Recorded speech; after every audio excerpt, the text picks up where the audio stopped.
speedy dance. We have our provost among us. Nga bagoberera ennono yaabwe ey'okuddiza bakasitoma baabwe ababawagira enkya n'eggulo mu bbanga ery'emyaka emingi gye bamaze mu kisaawe kino.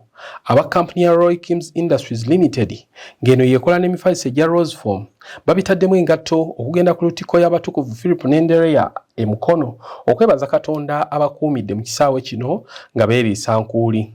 Obutekuusa ku lugero olugamba nti ngalo ziwoomera nnyinizo aba Rosefoam okusingira ddala ttiimu y'aba kitunzi bakulembeddwamu Jordan Ssemanda beetisse obusawo bwa sseminti 3 nga buno bubadde mu nsimbi nkalu nga zino zaakuyambako ku ddimu omulabirizi w'e Mukono Enos Kitto Kagodo ly'aliko ery'okuzimba Lutikko ogugenda maaso mu kiseera kino. Lutikko eno obwaguuga mu kiseera kino yamala dda okuva mu musingi ng'ebifaananyi bye twakutte bwe biraga omutendera omulimu guno we gutuuse. Okusaba kuno kukulembeddwamu Provost wa Lutikko y'e Mukono Godfrey Ssenyindo ng'ayambibwako abasumba ab'enjawulo okuli Vivika wa Lutikko Reverend Daniel Balabye-Kkubo, Canon Titus Baraka n'abalala. Omumyuka wa ssentebe w'ekibiina ekigatta abasajja mu bulabirizi Christian Men's Fellowship Evangelist Peter Baraka yabuulidde ng'ono obubaka bwe bukutte nnyo okubakkiriza abeetabye mu kusaba kuno. The Bible says that God humbled Judah. Ahaz was the king of Judah. God humbled Judah just because of King Ahaz. Imagine, and actually the one thing, interesting thing I saw, the Bible says that the Lord humbled Judah because King Ahaz, king of Judah, for he had promoted wickedness in Judah and he had been the most unfaithful man. Imagine getting that title. You know those awards in Kampala? Serena Hotel. They mention your name, King Ahaz. You've been crowned the most unfaithful man. He was crowned the most unfaithful man to the Lord. And this speaks a lot to leaders. God had to humble the whole of Judah just because of the king. Leaders of families, leaders of churches, leaders of groups, organizations, among others, your actions, they do not only affect you, but they even affect the people who are under you. Baraka asabye bannayuganda naddala emigi gy'emito egy'abavubuka okuvaayo benyigire mu buweereza baleme okubulekera abo abakuze mu myaka. Sometimes even us today, we have two responses when we are in trouble. We either pause and go the right way to solve our issues, or sometimes we go and look for other options and try to fix our problems ourselves. And when we fix our problems ourselves, we have no way. This is because we are not perfect like God. When we try to write our own stories, we keep God out of it. Sometimes we write our own stories in marriage, you write your own stories of your education, you write your own story at your workplace, you find ways of fixing yourself into a job and fixing your children into things in your own way and keep God aside. That can get you nowhere. But when we try to write our own stories, we can't get anywhere. But when we surrender to God and let Him write our stories, He writes something beautiful for us. Praise the Lord. Ye Provost Ssenyindo ategeeza nti emirimu emingi bo ng'abaweereza bakatonda gye bakola mwe mulina okusabira abantu abagenda gye bali nga balina ebizibu ebiba bibayinze omulina okufuna agaloota agabi mu kiro n'agamba nti bino bakizudde nti bijjawo olw'okusula obubi ku mifaliso egiba gyajjamu edda ebinnya nga n'abamu ku bano baloota bagwa mu binnya ebiwanvu ddala. Webale tukolera mifaliso mirungi mu butuufu ebya ddala. Ne webaka mu mufaliso nga gulimu ekinnya. Lwaki tooloote ng'oli mu ntaana? Lwaki tooloote ddala ng'oli mu ntaana? Kubanga omufaliso gwennyini gwe weebase kufaananira ddala. Kale Mukama atuwa omukisa bannaaye, emifaliso bagireese weegiri, tugigule tuwone ebirooto ebibi. Tuwone ebirooto ebibi. Hallelujah. So thank you so much, Jordan, for connecting us to Rosefoam. May God bless you. This information, many people outside there want to see it. abantu abamu bagenda nga basaba naye ng'emikisa baagifuna dda naye engeri gye beebakamu. And actually okwebaka it's your right. Ddembe ly'okwebaka ate ddembe ly'okwebaka obulungi. Webaka ku mufaliso okutaakulumye mugongo, kutandika kunoonya basawo, physiotherapy, ani amulala. Byonna ebyo bikola ku migongo, okufuna ebyuma bikugolola omugongo. Kyusaamu munneebaka. Ojja kulaba nga ku myaka nga gye nnina, now I'm making 52 years very soon, but I'm still live and kicking. Hallelujah.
Ate Canon Baraka ng'ono omulabirizi Kagodo yamutumye okugenda okubeera Ssaabadinkoni w'Obusaabadinkoni bw'Ebbaale asinzidde mu kusaba kuno n'akunga Abakristaayo okumuwagira nga bamuwa emifaliso gy'anaagenda nagyo ng'agenda okutandika obuweereza Ebbaale. Some of you have heard that I have been posted to take care of Archdeaconry of Bali. And next year, 2026, the bishop has posted me there as a caretaker. And I have a vision and a mission because next year is when I am retiring. And that is where I'm going to be retiring from. And I want to finish my ministry officially in the church by that. And here is my vision that I have been going with my own mattresses from here to go to Bali. I put them at the back of my car, I sleep, I take 5 lay readers, they sleep in them, and I bring them back to Chiroza. I want to ask you and my appeal. I'm going to buy 1 mattress for myself, and I'm going to leave it in Bali. By the time I finish my retirement, I want to leave every room with a mattress from Rosefoam. And some of the mattresses, I want you to buy for me. I am going to buy 1, and I am appealing to you all. I want all of you to join me because Bali has been known as a place of death. And now I am going there to stop that by the name of Jesus. And I want to go and finish my work there, and I want to leave every room with a mattress that every archdeacon who will go there don't have to buy a mattress for every room. I will also be leaving there a sofa set because the house is completely empty and people fear to sleep in there. And therefore now that Rosefoam is here, it's a vision of its own. So whoever is ready to buy for me a mattress, please let me know. Because this is time we are doing construction. You do the construction, but I want those who feel called to go with me to Bali. Please give me a mattress. Baraka ayogedde naffe n'agamba nti wadde nga abantu bangi batya nti Ebbaale eriyo ebizibu ebiviirako n'abaweereza ba Katonda okufa, ye tatidde nga wakugenda akyusa ennono ezo abantu ze beesibako. Okugenda kwange ngendayo nga missionary Mukama gwatumye. Mirundi mingi abantu batyayo Bbaale olw'okuba nga wabaddewo ekizibu ky'abaweereza abasatu abaafa. Buli gwe baatumayo wabawo ekyabaawo. Kiro abamu balowooza nti ekizibu kiva Bbaale, naye okufa kuli buli wamu wonna. N'olwekyo tugendayo twagala Mukama amanye nti n'ab'Ebbaale Katonda abaagala, bonna ababeerayo Katonda abaagala. Okufa kuli buli wamu. Ngendayo just okuteekateeka ekifo abantu bakimanye nti tegenda okuddayo ate omuweereza ebbaale okufa. N'olwekyo Mukama atuyise tugendeyo, naye tugenda kukola nga missions okugenda okuwongayo obwasabadikoni bwonna, ate n'okuteekateeka obulamu bw'abantu. Abantu baayo Katonda abaagala, nabo Katonda yabafiirirako, Yesu yabafiirira ku musaalaba. Tuleme okuteeka abantu b'ebbaale okulowooza nti okufa bwe kuva, n'ewammwe waliwo okufa. Ye Ssemanda awadde obubaka ku lwa Rosefoam n'asaba abantu okugema ebirwadde by'emigongo n'ebirooto ebibi nga bagula emifaliso gya Rosefoam emiwangaazi ate nga gyafuuka na bujjanjabi eri abagikozesa.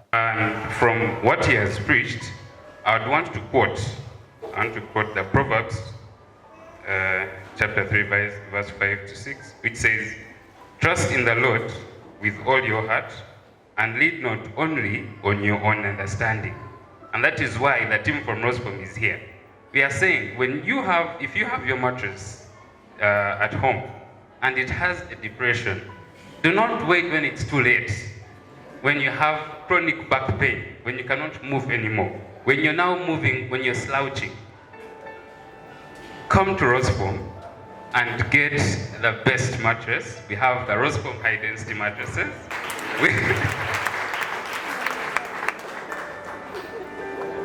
We have the spring mattresses.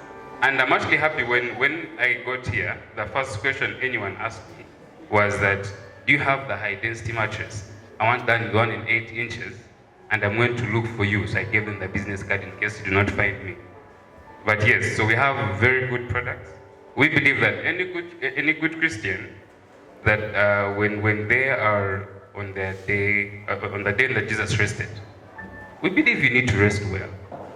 And we have taken that in consideration, but providing one of the best mattresses. Abasumba oluvannyuma lw'okusaba Ssemanda abalambuza emifaliso ebika eby'enjawulo Rosefoam gy'erina katale ku miwendo egy'enjawulo omuli n'egyo gikozesebwa abayizi b'amasomero.